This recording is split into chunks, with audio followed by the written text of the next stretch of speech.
Olá pessoal, boa tarde. Vamos dar início a mais uma aula, de forma remota hoje, e concluir, o assunto que a gente iniciou na sala de aula. A gente estava falando um pouco sobre escoamento em condutos livres. A gente conversou e viu que a gente tem dois tipos de condução de água, a condução de água através de tubulações, na qual ela pode ser pressurizada e a gente tem a condução forçada, seja ela por uma pressão emitida por uma bomba, um sistema de bombeamento, ou seja uma pressão em função de uma altura manométrica, ou o que a gente chama de gravidade, usar a diferença de cota para ganhar pressão na rede e a gente possa, de certa forma, conduzir essa água em uma tubulação. Por característica, a gente viu que a tubulação na qual ocorre uma condução forçada, ela acaba tendo como referência o fluido, presente em toda a sua área, enquanto que um escoamento em condutos livres, a gente tem aí uma pressão atmosférica geralmente atuando também, não só a pressão hidrostática, e a gente não tem a seção completamente cheia. Então, como característica marcante para um escoamento em tubulação forçada é a área completamente cheia, a área da seção, enquanto que no escoamento livre a área da seção não é completamente cheia.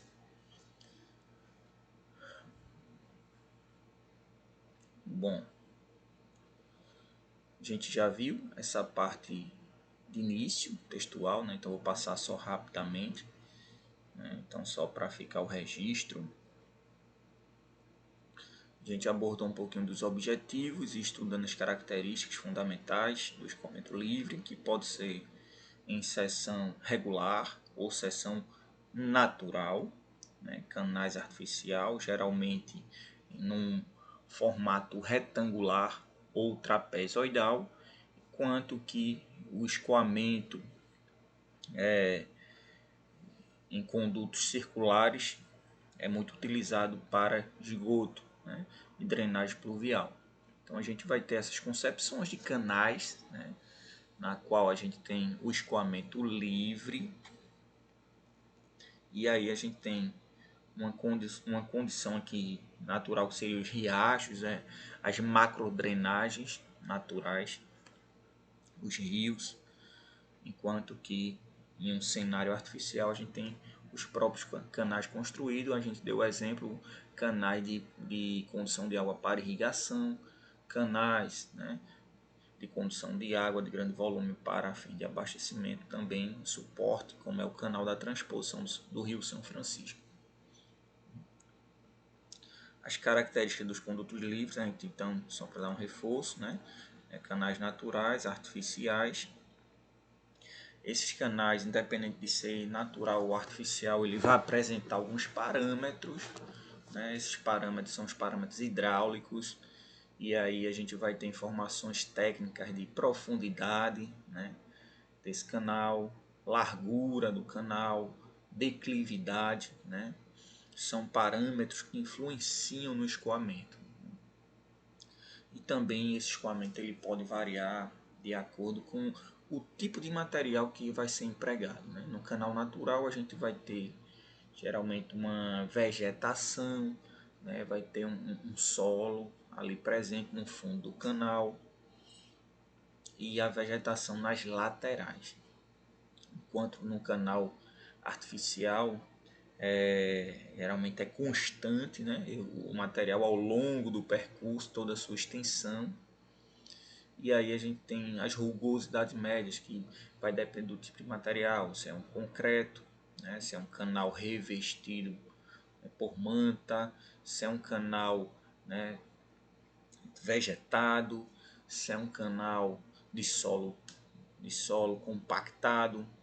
E aí cada tipo de material vai, de de certa forma, garantir uma rugosidade, né? Cada material vai ter sua rugosidade. É importante conhecer esses parâmetros hidráulicos porque ele também vai dar informação, né? O que é que a gente quer de um canal, na verdade. O próprio tema já diz condução, né? Condução de água, condutos livres.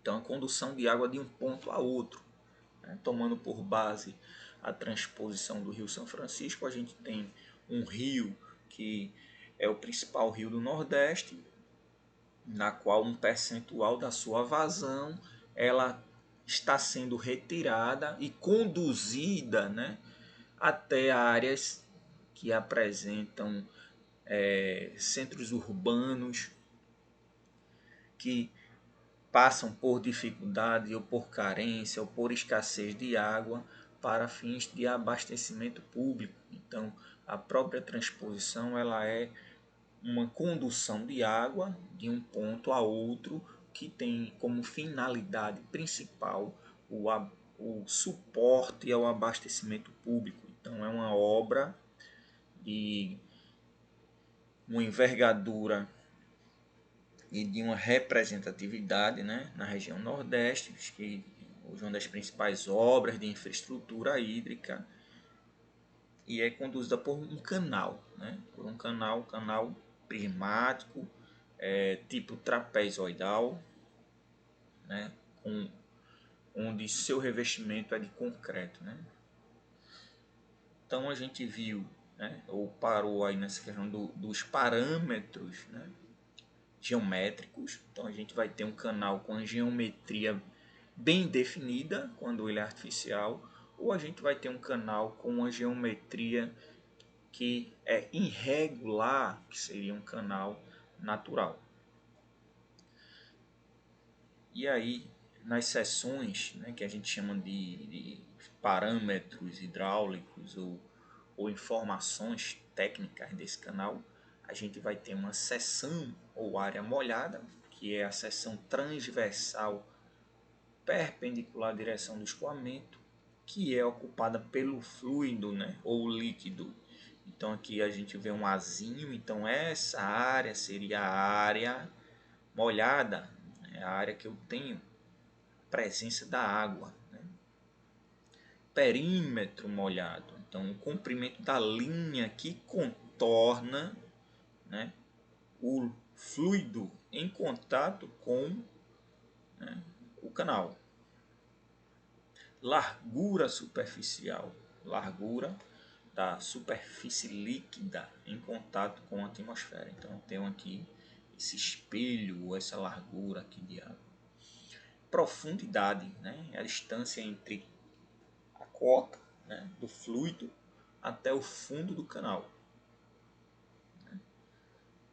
Raio hidráulico, então o raio hidráulico ele vai ser a razão, né, entre a área molhada, né, a divisão entre a área molhada e o perímetro molhado. E o que a gente chama aqui de profundidade hidráulica é justamente a razão entre a área molhada e a largura superficial. Então a gente tem vários tipos de canais, né? Canais projetados para grandes obras hidráulicas, como a gente já falou na própria transposição, e canais muitas vezes utilizados, né, para drenagem urbana, né, amortecimento de cheias, né, transporte de efluente, né, sanitário ou efluente industrial, né, as próprias canaletas, né, do sistema de drenagem urbana. Não deixa de ser um canal. Né, é um canal, porém, com uma dimensão, né, um pouco menor, mas é calculado com base nas informações hidrológicas, né, do local, né, quantidade de chuva, né, área, o tamanho da área impermeabilizada. Então você tem uma relação de declividade ali presente. Você tem uma área que a gente chama de área de captação, né, da água da chuva em função, né, de um sistema de drenagem, né, definido aí. Então a gente tem as sarjetas, né? Então a gente é um canal, alguns até no formato triangular, né? Como um exemplo dessa foto, né? Uma rodovia, por exemplo. Então não é simplesmente feito sem um critério, né? Existe um cálculo básico, ou um cálculo, não vou dizer básico, mas um cálculo para chegar a um dimensionamento, né? A um dimensionamento da chuva, né? Com base nos dados históricos de chuva. Então, se a gente olhar uma rua, né, calçada, uma rodovia, a gente vê que ela é suavemente abaulada, né? Então ela tem no centro e tem uma caída suave para cada lado, na qual esse lado vai ter um sistema de drenagem natural conduzido por um canal tipo, nesse caso aí, triangular, né, para pequenas vazões e conduzindo até um determinado trecho, seja um rio, seja um riacho, ou seja uma, um local de amortecimento dessa cheia. Né? Temos canais tipo retangular, né, presentes aí por exemplo, aqui em praças, né, ou em locais onde você tinha um riacho natural e de repente a urbanização, né, o próprio lançamento de esgoto, né, aumenta uma vazão ou você tem uma vazão constante, né, permanente, e aí você requalifica, né, esse canal natural, fazendo dele de um canal artificial, né, um canal com seções bem definidas. Né. Aqui está um outro exemplo, por exemplo, de uma outra galeria aqui de escoamento superficial. Aqui placas, né, um canal trapezoidal de pequeno porte, então a gente vê que a forma, né, a forma geométrica ela pode ser aplicada a diversas situações, né? A gente pode ter a mesma forma geométrica, né? Tipo trapezoidal para um canal menor, de um objetivo específico, né? De escoamento aí, de um determinado volume. E a gente pode ter essa mesma geometria utilizada para um grande canal, né? Com um volume, sei lá, 100 vezes maior, ou um volume bem mais elevado. Então é muito em função da demanda, da necessidade, né? do objetivo da obra. Né? Então aqui a gente tem alguns elementos geométricos de canais. Né?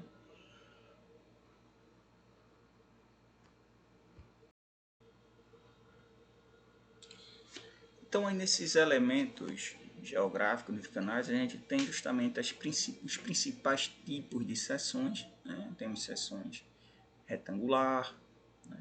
Trapezoidal, triangular, circular e semicircular. Né? Então, a gente encontra as seções principais, né?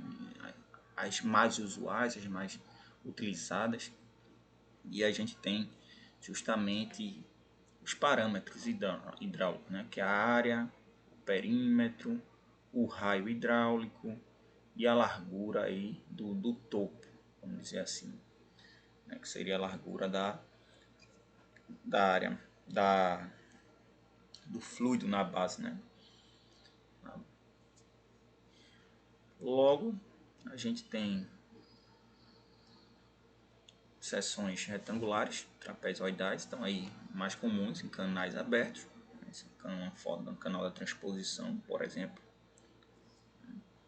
Então a gente tem uma base maior, uma base menor. É preferida em algumas situações, por não necessitar de uma estrutura mais rígida, né? Tem a ver justamente com essa questão da estabilidade do talude. Então, foi o que a gente comentou na sala de aula. Dependendo do tamanho do canal, eu vou fazer um corte, né? E durante esse corte eu posso ter problemas com desmoronamento, por exemplo, da parede, uma vez que ela vai estar com um corte de 90 graus, né? Vai estar com um corte de 90 graus, então acaba promovendo uma certa instabilidade, né? Então a gente pode ter problemas aí no futuro, né? Então manutenções preventivas ou manutenções mais periódicas, né? E aí a gente geralmente é optado por uma seção trapezoidal. Mais precisamente a gente também pode aí analisar, né, que se eu faço um canal tipo trapezoidal, eu vou precisar de uma área maior, né, nas laterais, já que eu vou ter essa inclinação. E aí eu vou... Isso também vai definir o projeto, né? Na hora de você tem que analisar se você tem espaço naquela área. Se você não tiver, e aí só tiver espaço para instalar um canal tipo retangular, então a gente mantém um canal retangular, né, ao invés de um canal trapezoidal, por conta dessa disponibilidade, né? Muitas vezes a gente não tem essa mesma disponibilidade. Aí são imagens, né, do canal, né? Então durante o processo construtivo a gente verificou vários problemas, né? Alguns problemas um pouco crônicos, então às vezes áreas onde você teve, sei lá, um rompimento antes de funcionamento, do real funcionamento, né? Áreas onde foi mal construído, material, houve falha na qualidade do material utilizado, enfim, um padrão, né? É muito difícil manter um padrão, mas também é um trecho muito longo e aí é possível realmente ocorrer alguns problemas, principalmente quando empresas diferentes, como ocorreu, né? Durante a construção da transposição, por exemplo, várias empresas pegando diferentes trechos e aí você não consegue ter a mesma qualidade, né, operacional, vamos dizer assim. Porém, vale ressaltar também que vai muito também da empresa, né? Se às vezes ela tenta otimizar os custos e aí se não tem uma fiscalização, né, do governo, né, já que foi um serviço terceirizado na qual as empresas ganharam por licitação, e aí cabe ao governo fazer esse acompanhamento da obra, ter os fiscais, né, para que possa garantir a qualidade na execução, né? Então, aqui só mais uma vista, né, de uma seção trapezoidal. Aqui a gente tem um canal tipo retangular, né, ou quadrado, vamos dizer assim, e uma seção circular, como falei, bastante utilizada em galerias, né, em bueiros, né, para a parte de esgotamento sanitário, drenagem urbana, águas pluviais, né, então são seções circulares onde as vazões são mais reduzidas, né, bastante utilizadas então em rede de esgotamento sanitário e pluvial. Aqui a gente tem um exemplo de, acredito, não me recordo, mas essa foto eu acredito que foi em Bimirim, né? É uma ponte canal, então a gente tem uma passagem de um canal de um ponto a outro, onde aqui a gente tem uma depressão no solo, mas o canal, para não ter essa depressão, não seguia a depressão no solo, então foi feito uma construída, tem algumas pontes, né? Então ela é como se fosse uma ponte, né? Só que ela tem a função de canal para conduzir esse escoamento de um local a outro, né? Então a seção retangular, aqui a gente tem micro, né, canais, né, mas que tem a função, né, justamente de conduzir esse escoamento livre, né? E aí a gente tem as sarjetas, né, que a gente chama de sarjeta, é um microcanal quase que triangular, né, na maioria dos casos, que tem a função justamente de levar esse escoamento gerado aqui em uma rodovia, em uma rua, né, em uma área asfaltada, né, então em uma seção asfaltada na qual não vai infiltrar a água, ela vai escoar e aí ela vai para esse microcanal que tem que estar com a declividade lá, né, para poder gerar esse escoamento, e através da geração desse escoamento ele vai sendo conduzido, por exemplo, para uma galeria, né, aqui, ou uma boca de lobo, que geralmente é uma tubulação também, vamos dizer assim, circular, que vai ter justamente aquela função de conduzir para um outro ponto, que pode ser uma galeria natural, né? Ou um canal aqui, né, artificial, né? E aí a gente tem esse processo, a interligações às vezes das seções, né, com o objetivo de escoamento, né, de resolver um problema, né, ou dar uma solução. Então a gente tem os canais de condução de água para irrigação, para abastecimento público. Então é uma forma de resolver esse problema ou a necessidade, né, através desses projetos. Assim como numa área urbana, a gente precisa fazer com que uma chuva possa escoar para não haver alagamento, ou um esgoto possa escoar, né, de um trecho a outro. Aqui um exemplo também de uma microdrenagem, mas não deixa de ser um canal, um microcanal, né, que tem essa função aí, né, que já foi um negócio mais arrumado, uma tecnologia alternativa, né, na qual aqui não é calçado, mas para que esse escoamento não fosse jogado no terreno, né, foi construído aqui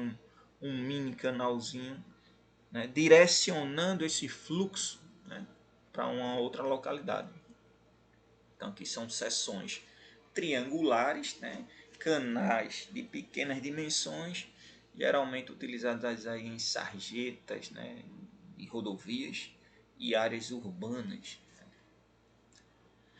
Aqui é um canal de seção natural, né, que é um riacho, né, esse numa condição que não é perene, é um riacho intermitente, na qual você tem uma seção bem definida, mostrando que não é um canal efêmero, né.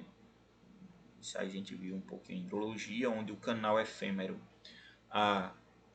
o escoamento superficial só ocorre no ato da chuva e não tem uma seção bem definida, o que não acontece nesse riacho. A gente tem uma seção bem definida e o escoamento ele é gerado a partir ou num período chuvoso, né, ou durante o período chuvoso, ou mantém-se ainda um pouco após um período chuvoso, né?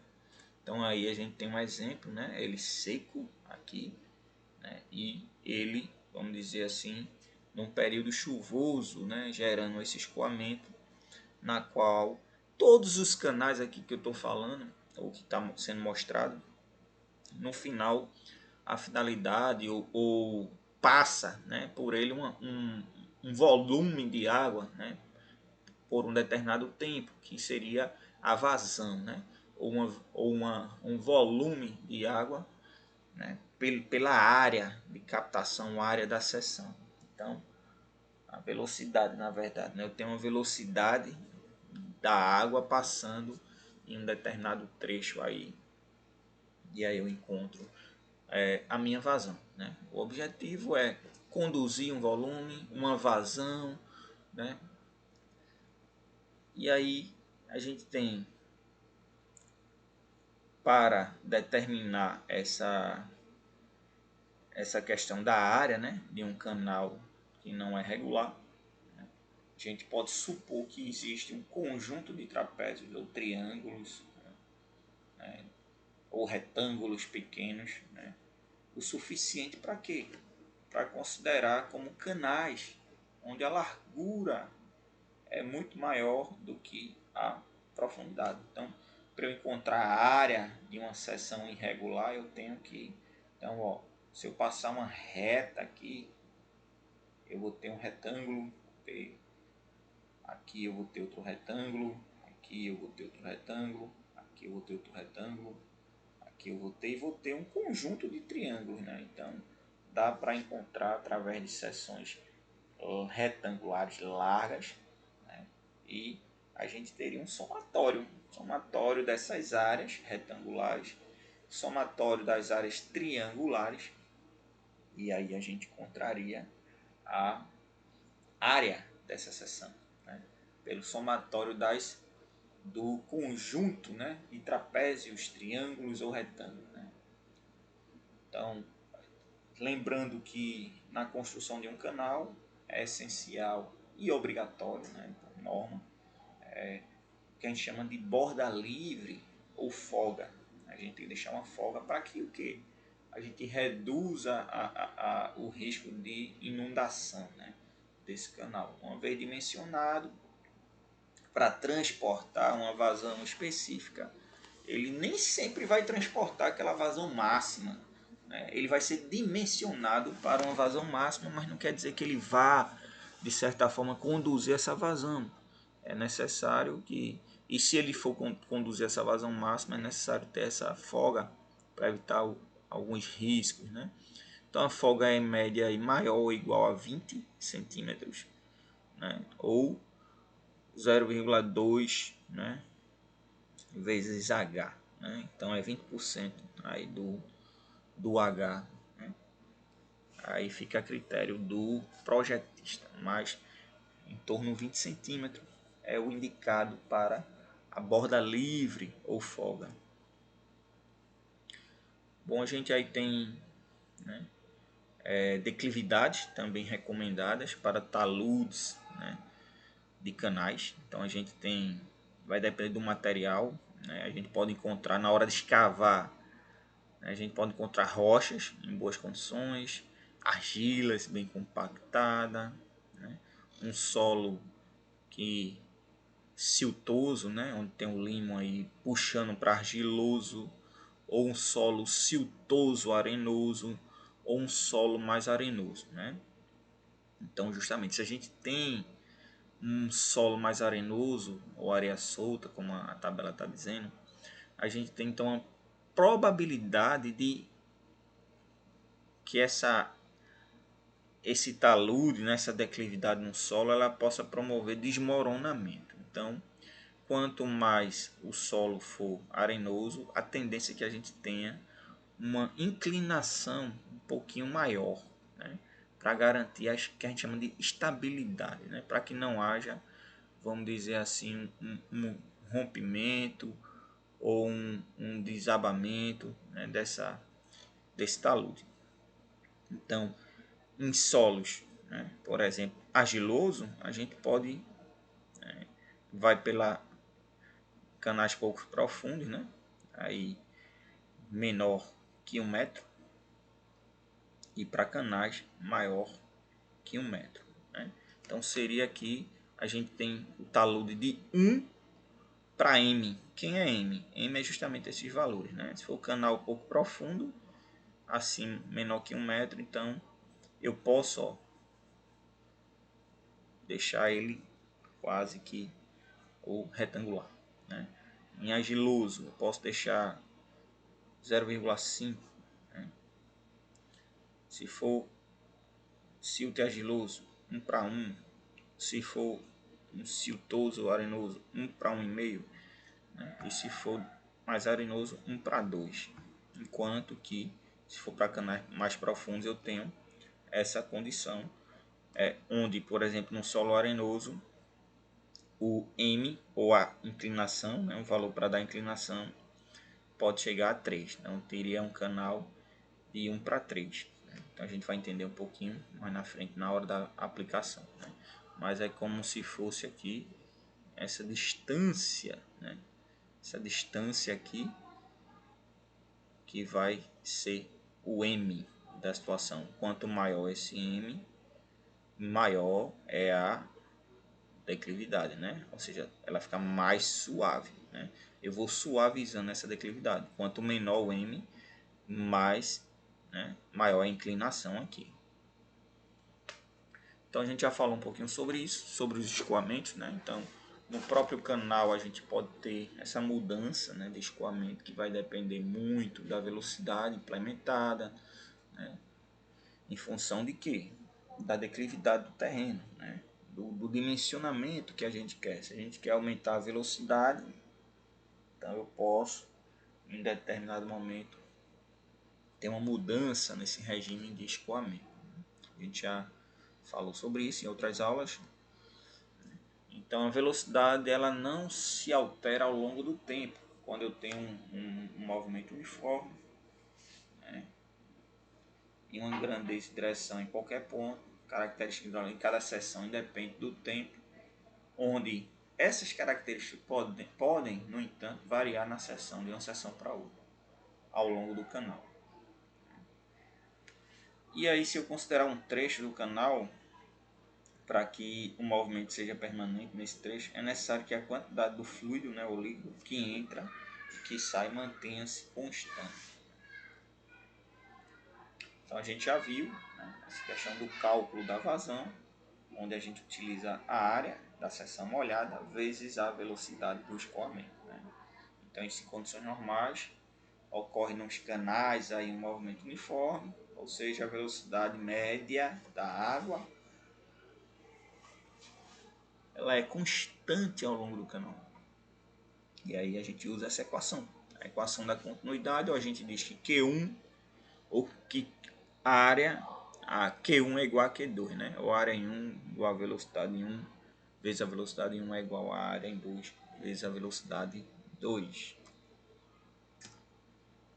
A área é determinada geometricamente e a velocidade pode ser medida no local, ou na maioria dos casos é determinada através de equações, né, matemáticas. Há várias equações para o cálculo da velocidade média da água em um canal.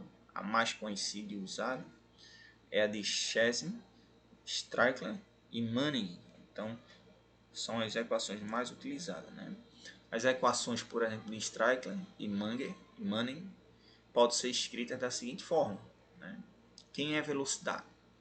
Velocidade é igual a K, que é um coeficiente de rugosidade, vezes o raio hidráulico, elevado a 2/3, vezes a declividade do canal, né? A declividade de fundo em metro por metro, elevado a 1/2. Já no caso de Manning, essa é a mais utilizada, né? A equação prática, vamos dizer, da hidráulica. Né?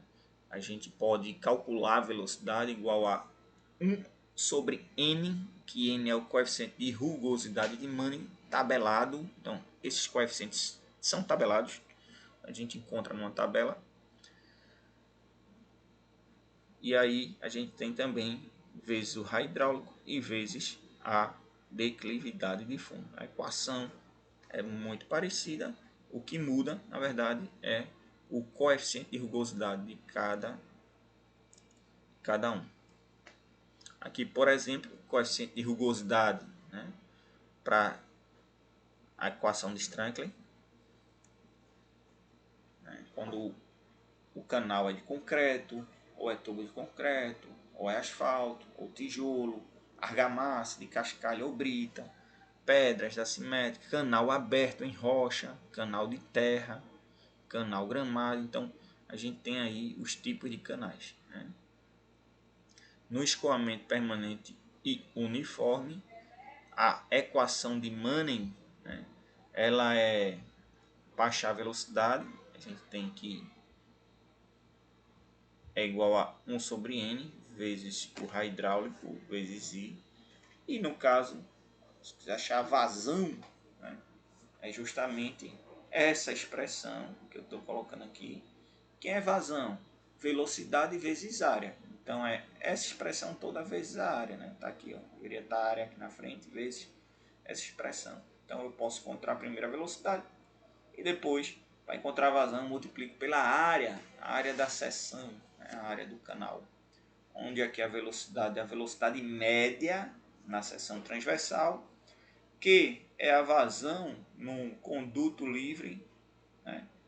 RH é o raio hidráulico, I é a declividade do fundo do canal e N é o coeficiente de rugosidade de Manning, que vai depender do tipo de material empregado nesse canal. Valores de N. Como é que eu encontro os valores de N para a fórmula de Manning? Existe na literatura especializada tabelas que relacionam os valores do coeficiente de rugosidade N da fórmula de Manning com a natureza das paredes, né, perímetro molhado, dos canais, tanto para condutos naturais como artificiais. Né? Então, as tabelas a seguir foi tirado do livro de hidráulica de Érico Trindade Neves. Né? Então, a gente tem aqui Escoamento permanente, valores de N, fórmula de Manning. A gente tem o tipo de material, né? O canal é de quê? Né? Ou o conduto, né? Isso aqui é para condutos livres fechados, né? Geralmente bueiros, né? Galerias, tubulações de esgoto. E aí ele pode ser tubos ou pode ser feito de alvenaria e aí ou de concreto. Temos tubulação nova em muito boas condições, tubulações não tão novas, mas em boas condições, tubulações já em uso há algum tempo e tubulações aqui já com uma vida útil assim um pouco comprometida, já apresentando problemas de condições, né, do seu material. Aqui para condutos livres, abertos, né? E a gente tem canais com revestimento de concreto, por exemplo, transposição, canais com revestimento de concreto, muito boas condições. Qual seria o N? 0,012, né? Por exemplo. Né? E aí a gente tem canais de pedra argamassada, canal de pedra, alvenaria, calhas metálicas, né, canais de terra, canais abertos de rocha. Então a gente tem aí os principais materiais e o valor de N a ser implementado ou utilizado naquela equação lá em função do material utilizado. Né? O valor de N da fórmula de Manning para condutos livres e naturais abertos. Aqui a gente tem artificial, agora aqui a gente tem livres e abertos, como riachos, rios. Então a gente tem situações onde com meandros, né? Bancos, poços, poucos profundos, limpos, né? Rios mais retilíneos, né? Com vegetação e pedras, com margens espraiadas muito aberta, pouca vegetação, com margens espraiadas com muita vegetação, enfim, vai dando mais ou menos algumas condições. E aí a gente tem a situação também boa, muito boa, regular e uma condição ruim. Limites aconselháveis, né, para a velocidade de escoamento em condutos livres. Se for em áreas com areia muito fina, então vai entre 0,25 a 30 metros por segundo. Área grossa, 0,45 a 0,60. Terreno arenoso, de 0,60 a 0,75. Né? Aí você vai tendo aí os tipos de materiais e a faixa, né, indicada ali para você ter essa velocidade. Isso quer dizer o que? Se eu aplico lá na equação da velocidade e encontro um valor acima dessa faixa aqui recomendada, o ideal é que eu faça modificações na declividade, né, ou no próprio tamanho, né, na área, para que eu possa ter esse rebatimento, essa mudança, né? Essa mudança aqui tem uma velocidades práticas, canais sem revestimento 0,50, coletor de esgoto 1. Então aí a gente já tem algumas informações mais práticas, né? Velocidade média mínima, né, ou a mínima média para evitar depósitos também, né? Água que tenha matéria orgânica ou areia presente, então eu também não posso ter um escoamento muito leve, porque então vou ter uma deposição desses sedimentos, né? A água vai ser depositada dentro do canal, então tem que ter uma velocidade que permita, né, o escoamento, né, sem promover um dano à estrutura, mas também que ele possa conduzir ou carregar essas partículas em suspensão sem depositar especificamente em um local ali que venha prejudicar ou que você tem que fazer manutenções mais preventivas, né?